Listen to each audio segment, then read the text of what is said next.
Unboxing ng MT helmet, Thunder S. Mayroong helmet bag, designed to protect.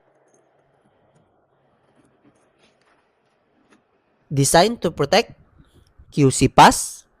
May iba't ibang sizes tulad ng 2 extra small,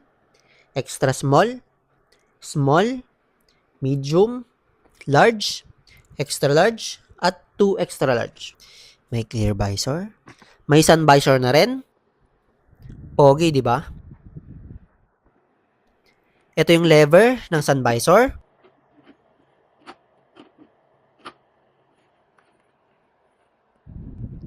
May air vent. Ito yung switch. May glow in the dark sticker. Manual.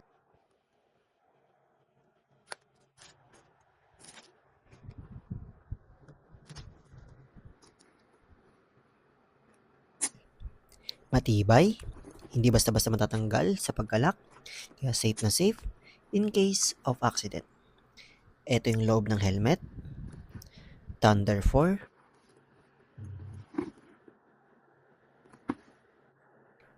May ICC sticker. DOT. ECE 22.06. Ibig sabihin, pumasa sa pinakamahigpit na healthy safety standards sa mundo. Front view, side view, at back view. May extra dark visor. Mabibili nyo to sa Yellow Basket sa TikTok videos ko. Ilalagay ko rin sa comment section yung link. Checkered!